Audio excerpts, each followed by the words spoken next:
Coba bayangkan, sebuah pohon besar, batangnya berdiri kokoh, daunnya hijau lebat, tapi tahu gak sih, semua itu berawal dari satu biji kecil. Dari biji itu, tumbuhlah batang dan daun yang menjadi pusat kehidupan tumbuhan. Di balik setiap tumbuhan yang berdiri tegak, ada sistem kehidupan yang luar biasa rumit. Batang dan daun bukan hanya sekedar bagian yang kita lihat setiap hari. Mereka adalah pusat transportasi, energi, dan kekuatan tumbuhan. Tapi, dari mana semua itu bermula? Gimana batang dan daun terbentuk dan berkembang hingga menjadi organ yang penting?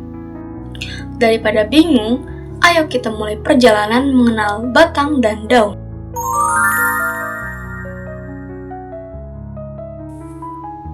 Pernah gak sih berpikir, dari mana ya asal batang tumbuhan yang kuat buat menopang daun, bunga, bahkan buah? Gimana ya cara batang tumbuh dari kecil sampai jadi batang yang kokoh? Ternyata, batang itu memiliki asal-usul yang menarik loh. Wow! Ayo kita bahas. Batang adalah bagian tumbuhan yang biasanya tumbuh di atas tanah dan berfungsi untuk menopang daun, bunga, serta buah, sekaligus menjadi jalur transportasi air, mineral, dan hasil fotosintesis antara akar dan daun. Batang juga menyimpan cadangan makanan dan membantu tumbuhan mencari arah cahaya. Batang itu berasal dari bagian embrio biji yang disebut plumula. Saat biji berkecambah, plumula tumbuh ke atas dan membentuk tunas muda. Plumula berisi jaringan pembelahan aktif di ujungnya, disebut sebagai meristem apikal pucuk. Dari sinilah batang mulai terbentuk dan tumbuh memanjang. Nah, di ujung batang muda, sel-sel meristem terus membelah dan membentuk 3 lapisan penting, yaitu epidermis sebagai pelindung, korteks sebagai tempat penyimpanan makanan, dan silinder pusat yang berisi xilem serta floem, pembuluh pengangkut air dan makanan. Inilah yang disebut sebagai jaringan penyusun batang. Batang pada tumbuhan monokotil dan dikotil sama-sama terdiri dari 3 bagian utama, yaitu epidermis, korteks, dan silinder pusat. Tapi ada perbedaan besar dalam susunan jaringan pengangkutnya. Pada tumbuhan monokotil seperti padi dan jagung, berkas pengangkut xilem dan floemnya tersebar acak di seluruh batang. Di antara xilem dan floem tidak ada kambium, sehingga batang monokotil tidak bisa tumbuh membesar atau berkayu. Itulah mengapa batang padi tetap ramping walau sudah dewasa. Berbeda dengan monokotil, batang dikotil seperti mangga atau kacang tanah memiliki berkas pengangkut tersusun melingkar rapi. Di antara xilem dan floem terdapat kambium, yaitu jaringan aktif yang menyebabkan pertumbuhan sekunder. Batang bertambah besar dan membentuk kayu. Karena itu, batang dikotil biasanya keras, tebal, dan berkayu. Nah, setelah tumbuh dewasa, batang akan berubah bentuk untuk fungsi tertentu atau disebut sebagai metamorfosis. Ada beberapa contoh metamorfosis pada batang, di antaranya batang umbi untuk menyimpan makanan kayak tanaman kentang dan jahe. Terus ada batang duri untuk pelindung seperti mawar. Lalu ada batang memanjat untuk mencari cahaya kayak labu sama sirih. Yang terakhir ada batang sukulen atau penyimpan air kayak kaktus. Nah, itu tadi asal-usul batang, jaringan penyusun batang, dan berbagai bentuk metamorfosis pada batang. Tapi, batang gak bekerja sendirian loh. Ada satu organ lain yang selalu tumbuh bersamanya dan sama-sama penting untuk kelangsungan hidup tumbuhan, yaitu daun.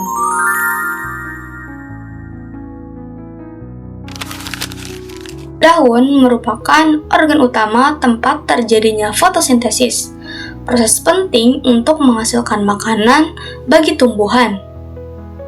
Selain itu, daun juga berfungsi dalam pertukaran gas dan penguapan air, atau disebut dengan transpirasi. Kalau batang berasal dari plumula, maka daun itu berasal dari primordium daun, yaitu tonjolan kecil yang tumbuh di sisi meristem pucuk batang muda. Daun tidak muncul dari embrio langsung, tapi terbentuk saat batang mulai berkembang. Artinya, setiap daun tumbuh dari jaringan muda yang ada di batang. Pada tahap awal, primordium daun terbentuk dari pembelahan sel-sel meristem apikal pucuk di bagian tepi, bukan di bagian ujung ya. Sel-sel di daerah itu tumbuh cepat dan melebar membentuk daun muda yang lama-kelamaan menjadi lembaran daun dewasa. Di dalamnya sudah mulai terbentuk jaringan pengangkut, xilem dan phloem yang menyambung langsung ke batang. Karena asalnya dari batang, daun dan batang selalu saling terhubung lewat bagian tangkai daun atau petiolus. Jadi, batang dan daun itu satu sistem yang bekerja sama. Batang mengalirkan air dan zat makanan, daun memproduksi makanan lewat fotosintesis. Sama seperti batang, daun monokotil dan dikotil juga memiliki struktur dasar yang sama, yaitu epidermis, mesofil, dan berkas pengangkut. Tapi susunannya berbeda, terutama pada bentuk tulang daun dan jenis jaringan fotosintesisnya. Pada daun monokotil, seperti daun padi dan jagung, memiliki tulang daun sejajar. Jaringan mesofilnya tidak terbagi jelas antara jaringan palisade dan spons, hanya berupa jaringan parenkim yang beragam. Berkas pengangkutnya tersusun sejajar dari pangkal hingga ujung daun. Karena tidak punya banyak ruang udara, daun monokotil biasanya lebih sempit dan tipis.